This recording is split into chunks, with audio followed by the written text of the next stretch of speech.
Voyons voir ce qu'il nous faut ensuite. Les spaghettis. Spaghetti. Oui, c'est ça, Georges. Mais on dit spaghetti. Pidiki.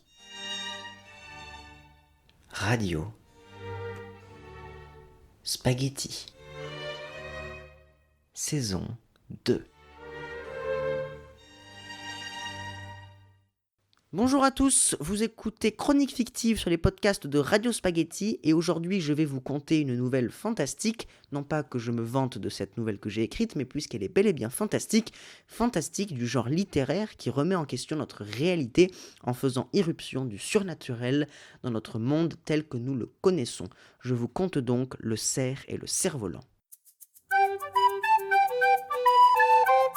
Chronique fictive, le récit.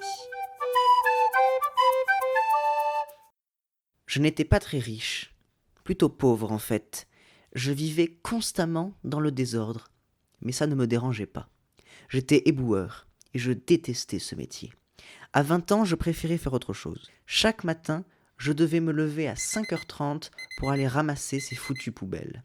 Et puis, il y avait ceux qui klaxonnaient quand ils ne pouvaient pas avancer, bloqués à cause du camion poubelle de Nice. Un jour, je pensais avoir vu un cerf qui dégageait une sorte de lumière. Mon collègue m'appelait, mais je ne l'entendais pas. À ma gauche, le cerf était là, et la lumière était si blanche, si lumineuse, qu'elle me faisait mal aux yeux. « Robert, hé, tu m'entends ?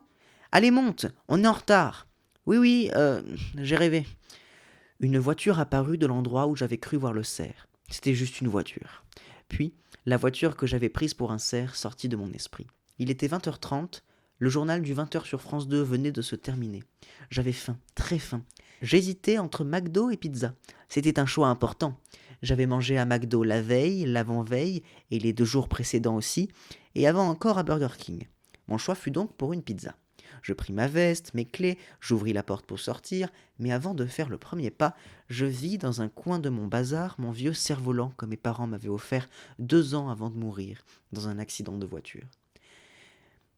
Le cerf-volant était rose à pois blancs. À certains endroits, sa toile rigide était élimée, laissant un trou. Je sortis. La rue était humide. Un SDF faisait les poubelles. Je vis un rat passer près de lui. Je passais près d'un parc où des jeunes jouaient au pilou. Je m'assis sur un banc face aux joueurs. Je me souvenais de mon cerf-volant. Après la mort de mes parents, j'étais tellement seul que je l'avais appelé Ika. Je me souvenais de mes parents et de leur mort.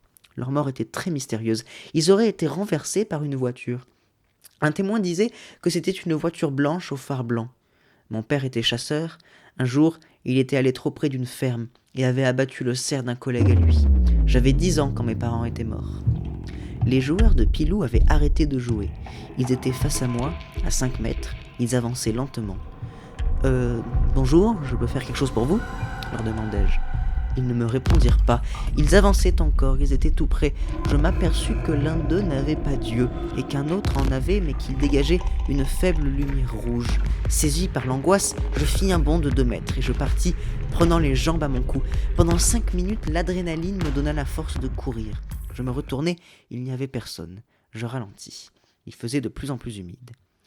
J'arrivai au camion de pizza qui portait une vieille enseigne en plastique, Pizza chez papa. Par endroits, le plastique de l'enseigne avait fondu ou s'était cassé. Il était gras et sale. Je pris une pizza royale, je mordis dedans, elle n'était pas très bonne. Je voulais le signaler au monsieur qui me l'avait vendue, mais il n'était plus là. Le camion pizza avait disparu.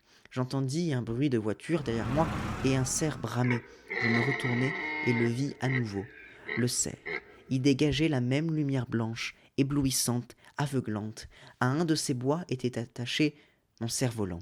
Y avait-il une coïncidence entre Ika, mon cerf-volant, et le cerf ? Je ne le savais pas, et je ne le saurais jamais. Il y avait maintenant du vent. Le cerf-volant se détacha. Il vient vers moi à une vitesse incroyable, il me frappa à la tête.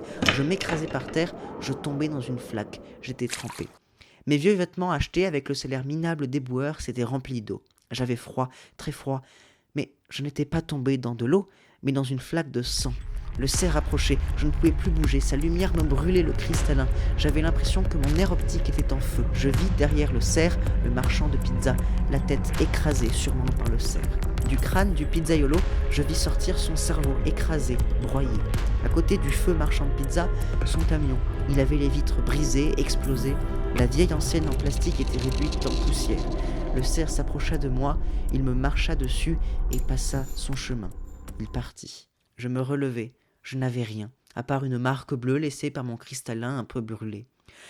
Je n'hésitai pas une seule seconde, je courus aussi vite que je le pouvais. J'étais maintenant à 2 kilomètres de ma maison.